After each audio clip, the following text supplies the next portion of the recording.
Assalamualaikum warahmatullahi wabarakatuh. Selamat pagi semuanya. Semoga kita selalu dalam keadaan yang sehat dan selalu semangat. Oke, baik. Pada kesempatan hari ini ya, kan kemarin kita sudah belajar nih mengenai teks persuasi nih ya. Nah, sekarang kita akan melanjutkan ya, Pak Arifin akan melanjutkan pembelajaran selanjutnya mengenai teks persuasi. Kalau kemarin itu kalian sudah belajar mengenai pengertian, kemudian ada juga ajakan ya, ajakan dalam teks persuasi. Nah, jadi setelah kalian sudah mengetahui atau mungkin belajar mengenai pengertian teks persuasi itu apa, kemudian sudah belajar juga mengenai ajakan ya, ajakan dalam teks persuasi itu bentuknya apa aja ya, tersurat, kemudian ada juga ya tersirat. Nah, pada kesempatan hari ini kita akan belajar mengenai kesimpulan ya. Jadi kita akan belajar mengenai menyimpulkan isi teks persuasi ya. Jadi di dalam sebuah teks persuasi ya, dalam sebuah teks persuasi itu pasti ada kesimpulannya, ada maksud dari teks tersebut itu apa gitu. Nah, dalam kesempatan hari ini ya, kesimpulan dari teks persuasi itu dirumuskan atau rumusan akhir tentang sesuatu ya. Jadi dirumuskan mengenai apa sih yang akan disampaikan oleh penulis kepada pembaca ya. Jadi misalnya simpulan disusun berdasarkan pemahaman atau penalaran kita terhadap keseluruhan isi teks tersebut. Jadi itu berdasarkan dari pemahaman kita ya. Kesimpulan itu berdasarkan dari pemahaman dan penalaran kita mengenai teks yang sudah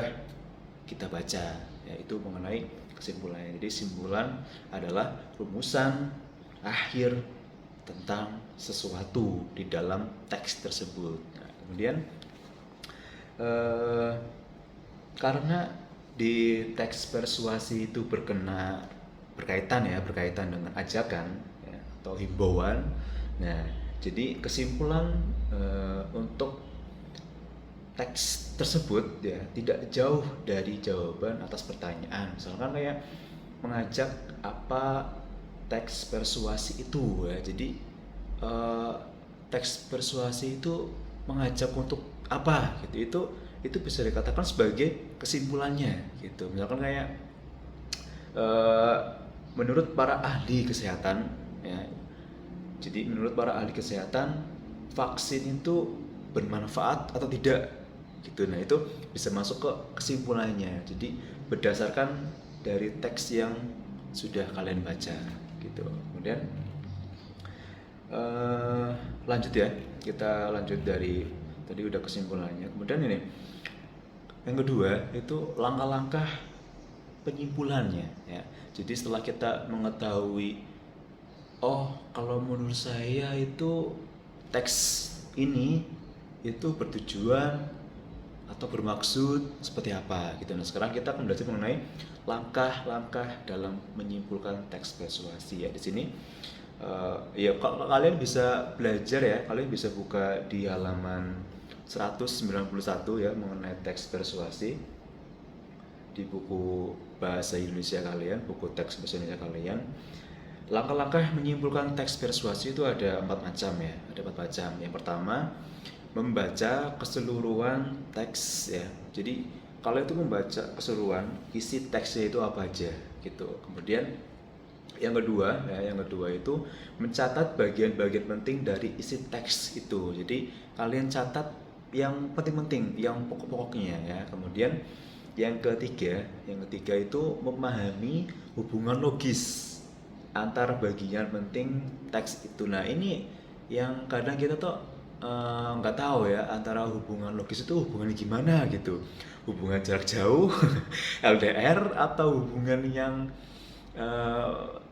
lainnya gitu. Tapi bukan hubungan yang gitu ya. Jadi ini hubungan yang logis gitu antara antar bagian penting teks itu. Misalnya kayak judulnya itu berkaitan dengan apa, kemudian nanti paragraf pertama itu tentang apa, paragraf kedua tentang apa, bagian yang terakhir itu tentang apa gitu. Kemudian yang keempat ya, merumuskan simpulan isi teks secara ringkas dan jelas. Jadi setelah kalian tadi sudah membaca keseluruhan, kemudian mencatat bagian-bagian pentingnya, ya, kira-kira apa aja yang penting itu, kemudian memahami hubungan logisnya antar bagian yang penting dari teks itu, nah kalian tinggal menyimpulkannya. Nah, jadi poin pentingnya ya dalam membaca keseluruhan teks ini, yang pertama itu menentukan gagasan umumnya gitu. Jadi kalian temukan dulu ini gagasan umumnya tentang apa gitu. Misalkan kayak yang tadi vaksin ya, yang tadi apakah menurut para ahli vaksin itu penting atau tidak gitu. Jadi kalian bisa menentukan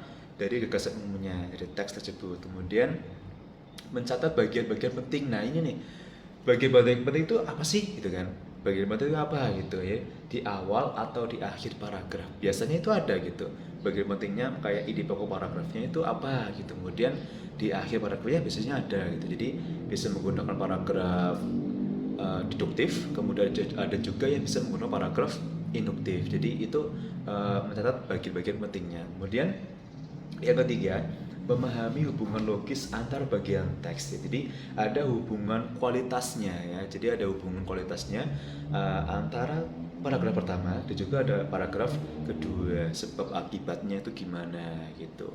Kemudian yang keempat itu ada merumuskan simpul akhir ya. Setelah kalian sudah membaca keseluruhan, kemudian mencatat bagian pentingnya, kemudian ada memahami hubungan logis antar bagian teks, kemudian merumuskan simpul akhirnya. Kalian meringkas ya dengan jelas ya.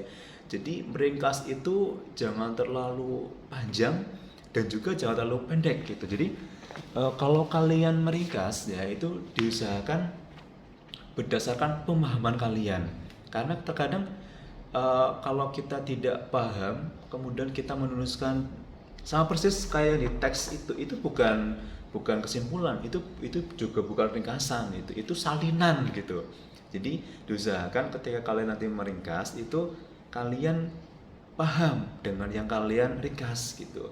Jadi sesuai dengan pemahaman dan juga penalaran kalian, itu yang dinamakan menyimpulkan isi dari teks persuasi gitu. Nah, jadi tadi sudah saya jelaskan ya mengenai kesimpulannya, bagaimana kita menyimpulkan, terus juga cara-caranya gimana gitu. Nah, langkah-langkahnya gimana. Nah, jadi kita ulangi lagi ya mengenai menyimpulkan teks persuasi. Kamu harus tahu dulu kesimpulan, menyimpulkan itu apa maksudnya ya. Kalau simpulan adalah rumusan akhir tentang sesuatu di dalam teksnya. Kemudian langkah-langkahnya ya tadi ada yang membaca keseluruhan, kemudian ada yang kedua mencatat bagian-bagian pentingnya ya di awal paragraf atau mungkin di akhir paragraf. Kemudian ada memahami hubungan logis antar bagian penting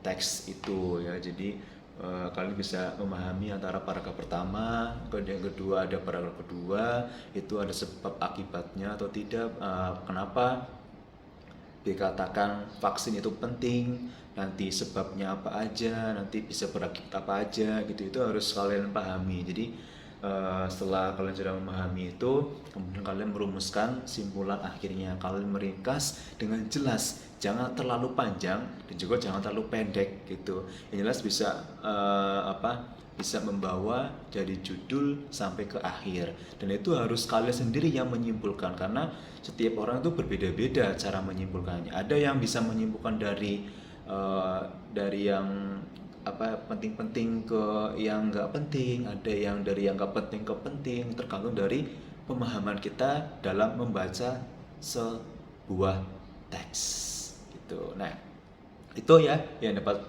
Pak Arifin sampaikan. Nah, kita akan bertemu lagi di pertemuan depan ya. Semoga kita selalu sehat dan juga bisa belajar ya, walaupun sekarang belajarnya tatap muka, bukan tatap muka, walaupun pembelajarannya itu masih cara online, yaitu di rumah. Nah, tetap jaga kesehatan ya, kemudian ikuti protokol kesehatannya, pola makannya, ya, terus juga waktu istirahatnya dijaga karena masih panjang ya, kita masih panjang pertemuan-pertemuan yang akan datang. Diusahakan kita selalu sehat agar bisa mengikuti pembelajaran dengan baik.